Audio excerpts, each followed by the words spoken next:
कहते हैं कि हर तस्वीर कुछ कहती है और हर तस्वीर के पीछे एक कहानी होती है। तस्वीर के पीछे की कहानियां कभी दिलचस्प होती है, कभी रुला देने वाली तो कभी होठों पे मुस्कान लाने वाली।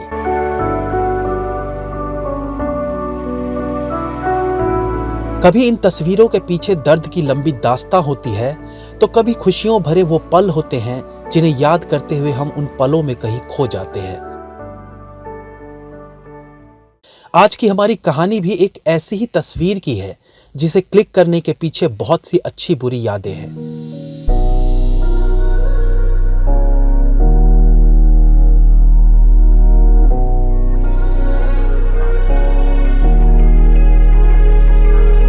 ये कहानी दरअसल अमित की है, या यूं कहिए अमित इस कहानी का एक पात्र है।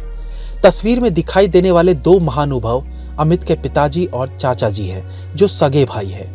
लेकिन इसके बावजूद इस तस्वीर को क्लिक करने के पीछे अमित की 3 साल की मेहनत है। जाने कितने ही सालों से दोनों भाइयों ने एक दूसरे से बात तक नहीं की थी। शायद 30 साल बीत चुके थे। अब दोनों भाई दादा नाना भी बन चुके हैं और शायद भाइयों के बीच वाली पुरानी दुश्मनी भी दोनों काफी हद तक भुला चुके हैं। लेकिन बात करने की पहल कौन करे, इस प्रश्न का जवाब ढूंढते ढूंढते कई साल इन दोनों को लग गए और नतीजा आज तक भी दोनों एक दूसरे के समक्ष बैठकर बात नहीं कर पाए थे। कितनी ही सर्दियां निकल गई, कितनी ही गर्मियां निकल गई, लेकिन इन दोनों भाइयों के बीच पहल कौन करे का सवाल जू का तू बना रहा। पिछले 2-3 साल से अमित ने बहुत कोशिश की कि दोनों भाइयों की साथ में तस्वीर ली जाए। इसमें दिक्कत भी कुछ नहीं थी, ऐसा अमित को लगता था। इसलिए जब वो हर बार गांव आता तो चाचा से कहता कि घर आइएगा, फोटो सेशन करेंगे, और वो हाँ हाँ करते कहीं निकल जाते। फिर जब अपने घर पर कहता कि दोनों फैमिलीज की साथ में फोटो लेंगे तो उसके पापा भी हाँ हाँ करके टाल मटोल कर जाते। नतीजा वो तस्वीर कभी क्लिक हो ही नहीं पाई। आखिरकार जब इस बार अमित गांव आया तो उसने पहले से ही मन में ठान लिया था कि इस बार वो अपने इस मिशन को पूरा करके ही रहेगा। जी हाँ, दरअसल ये किसी मिशन से कम नहीं था। दोनों भाइयों के बीच आपसी मनमुटाव में बढ़ती उम्र काफी हद तक मरहम लगाने का काम कर चुकी थी, लेकिन दोनों के दिलों के कोनों में छुपा अहंकार दोनों के बीच की दीवार बना हुआ था। आखिरकार वो दिन आया जब दोनों परिवार को इकट्ठा कर तस्वीर ली जानी थी। अमित ने एक दिन पहले ही चाचा और अपने परिवार के लोगों से कह दिया था कि कल सुबह 10 बजे सब तैयार रहे, पूरे परिवार की एक ग्रुप फोटो ली जाएगी। हालांकि उसका मकसद दोनों भाइयों की साथ में तस्वीर लेना था। परिवार का हर सदस्य इस फोटो सेशन के लिए एक्साइटेड था, क्योंकि दोनों परिवार के बाकी सदस्यों के बीच कभी कोई मनमुटाव नहीं रहा। एक दूसरे के घर आना जाना, खाना पीना सब कुछ होता था। बस कमी थी तो दोनों परिवारों के मुखिया के बीच। सर्दी की सुबह थी और ठंड और धुंध के बावजूद हर कोई इस ऐतिहासिक फोटो सेशन के लिए तैयार हो रहे थे, और उधर अमित अपने इस कामयाब होते मिशन को लेकर मन ही मन खुश हो रहा था। 10 बजा तो कुछ घर के सदस्य इकट्ठा हो गए, खास तौर से महिलाएं और बच्चे। लेकिन यह पिक्चर तभी पूरी हो सकती थी जब हर एक सदस्य यहाँ उपस्थित रहता। पता चला अमित के चाचा का छोटा बेटा उस वक्त खेत में गया हुआ था, और अमित का यह संघर्ष तभी पूरा हो सकता था जब दोनों परिवार के हर सदस्य इस तस्वीर में अपनी जगह बना पाते। 2-3 लोगों को छोड़कर लगभग हर कोई उपस्थित हो चुका था। गांव में मुखिया के इलेक्शंस हो रहे थे, तो अमित के बड़े कजिन्स और इवन उसके चाचा सब काफी व्यस्त थे। सभी लोगों को छत पर इकट्ठा किया गया, जिसमें महिलाएं थी, बच्चे थे। लेकिन जब चाचा दिखाई नहीं दिए तो अमित ने अपने भतीजे से कहा, अरे जाओ बाबा को बुलाओ, कहाँ रह गए वो। जवाब मिला, अखिन तहिए रहथिन बाबा। अरे यहीं थे तो कहाँ गए, जाओ ढूंढ के लाओ। बच्चा दौड़ा दौड़ा अपने दादाजी यानी अमित के चाचा को ढूंढने निकल पड़ा।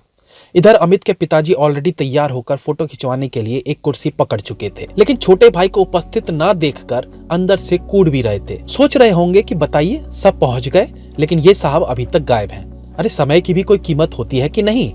हालांकि गांव में दोनों भाइयों के पास समय की ऐसी कोई किल्लत थी नहीं। छत पर 4 कुर्सियां लगाई गई थी और तय हुआ था कि 2 कुर्सियों पर दोनों भाई बैठेंगे और बाकी दोनों पर उनकी धर्मपत्नी यानी अमित की मम्मी और चाची। बाकी घर के सदस्य में पुत्र और पुत्रवधू कुर्सी के पीछे खड़े रहेंगे और बच्चे कुर्सी के आगे नीचे बैठेंगे। इधर अमित की बेचैनी बढ़ती जा रही थी कि चाचा जी कहाँ रह गए। उसे डर था कि कहीं इधर उसके पिताजी कुर्सी छोड़कर कहीं और ना निकल जाए। बड़ी मुश्किल से तो आज सबको इकट्ठा कर पाने में कामयाब रहा हूं।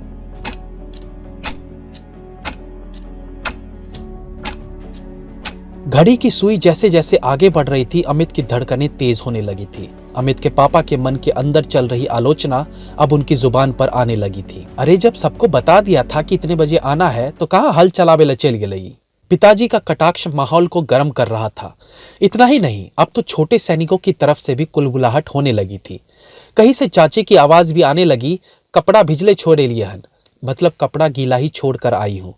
ये एक संकेत था कि जल्दी करो, समय नहीं है। अमित को कुछ समझ में नहीं आया तो उसने अपनी पत्नी से कहा, अरे तब तक चाय बना लो, कितनी ठंड हो रही है। चाय पीना तो एक बहाना था, वो इस बहाने से केवल सदस्यों को रोके रखना चाह रहा था। ठंड में चाय के लिए कौन मना करता। सबकी सहमति दिखी तो अमित की जान में जान आ गई कि चलो 10-15 मिनट का समय और मिल गया, अब इतनी देर तो कम से कम कोई कहीं नहीं जाएगा। हालांकि अमित की नजर लगातार दूर सड़क के मोड़ पर थी कि सामने से उसके चाचा आते दिख जाएं तो ये मिशन पूरा हो। जब तक चाय बन रही थी सब इधर उधर खड़े होकर किसी न किसी काम में व्यस्त हो गए।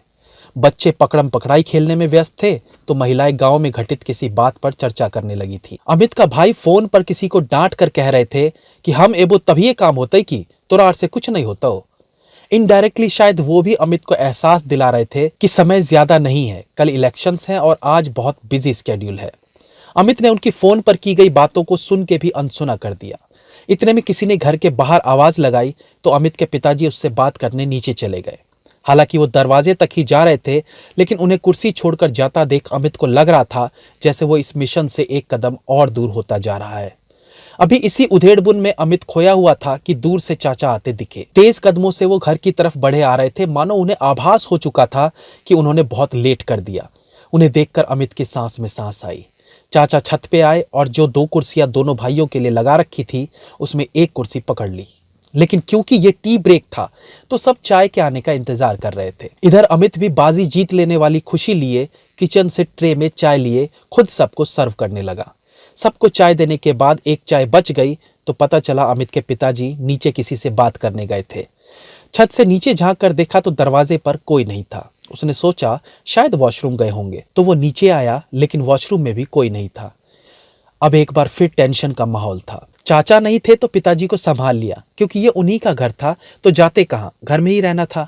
लेकिन चाचा ने अगर कहा कि देरी हो रही है और निकल पड़े तो उन्हें वापस ला पाना बहुत मुश्किल हो जाता। सब लोग छत पर इकट्ठा हो रहे थे। ऊपर से आवाजें आ रही थी कि अमित आ जाओ, जल्दी तस्वीर खींचो, सबको जाना भी है। लेकिन अमित का जो असल मकसद था दोनों भाइयों को साथ में लाकर फोटो लेना, वो मकसद फिर परिस्थितियों की भेंट चढ़ता दिख रहा था। समझ नहीं आ रहा था कि छत पर जाएगा तो फिर सबको कैसे हैंडल करेगा, कैसे रोके रखेगा। लगने लगा कि इतनी मेहनत के बाद भी वो अपने मकसद में कामयाब नहीं हो पाएगा। मन में एक पीड़ा लिए वो छत की सीढ़ियों की ओर बढ़ने लगा। 3 वर्षों से वो इस पल का इंतजार कर रहा था कि दोनों भाइयों की एक साथ तस्वीर ली जा सके, लेकिन हर बार दोनों कुछ न कुछ बहाना बनाकर टाल देते थे।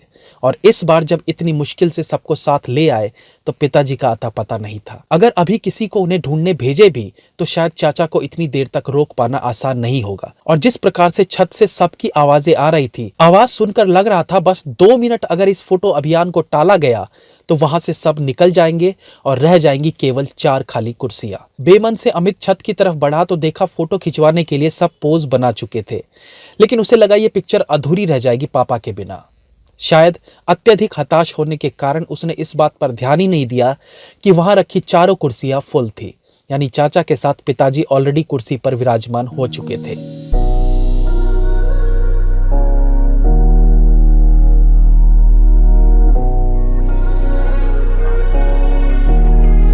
ये वो पल था जब अमित अपने अंदर के भावों को बड़ी मुश्किल से बाहर आने से रोके हुए था, क्योंकि वो जानता था कि इस तस्वीर के क्या मायने थे। इंसान पूरी जिंदगी छोटी छोटी बातों के लिए मनमुटाव कर अपनों से ही दूरी बना लेता है। इसी कारण वो साथ रह के मिलने वाली अद्भुत अनुभूति से वंचित रह जाता है। बस अमित का मकसद था कि दोनों भाई उस साथ रहने वाली अनुभूति को महसूस कर सके, और तस्वीरें वो जरिया है जो इंसान की जाने के बाद भी उसकी यादों को संजोए रखती हैं। अपनी भावनाओं पर कंट्रोल करते हुए आखिरकार अमित भी एक कुर्सी के पीछे जा खड़ा हुआ। फोटोग्राफर द्वारा क्लिक किए जाने से पहले स्माइल प्लीज सुनकर अमित भी मुस्कुराया, लेकिन कैमरे की तरफ देखने की बजाय उसकी नजर दोनों कुर्सियों पर थी। ग्रुप फोटो खत्म हुई तो अमित अपने अगले मिशन की ओर बढ़ा, जो अब बहुत आसान हो चुका था। वो मिशन था केवल दोनों भाइयों की तस्वीर लेना। ग्रुप फोटो के क्लिक होते ही जैसे ही उसके पिताजी और चाचा जी कुर्सी छोड़ने लगे, उसने पीछे से दोनों के कंधे पर हाथ रखकर उन्हें बैठने के लिए कहा और खुद अपना फोन लेकर सामने से एक पिक्चर क्लिक करने के लिए जाने लगा। दोनों भाई अपनी अपनी कुर्सियों पर बैठे थे। अमित ने फोन के स्क्रीन पर दोनों को देखा तो लगा कुछ कमी रह गई है और सोचा आज जब ओखली में सर दे ही दिया है तो फिर मुसल से क्या डरना। यही सोचकर वो दोनों भाइयों के नजदीक गया और दोनों का हाथ एक दूसरे के कंधे पर रख दिया।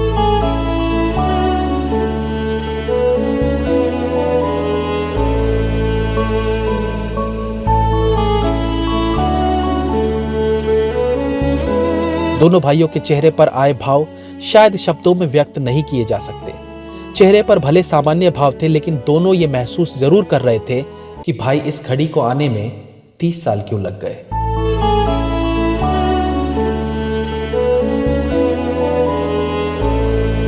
और ऐसे ही भाव के बीच पिक्चर क्लिक हुई और अमित ने कहा ओके। धीरे धीरे सब लोग चले गए और छत पर अकेला खड़ा अमित यही सोचता रहा कि ये रिश्ते भी अजीब होते हैं ना। इन्हें निभाने की ललक सब में होती है, लेकिन दूरी को कम करने के लिए 2 कदम बढ़ाने में लोग 30 साल लगा देते हैं।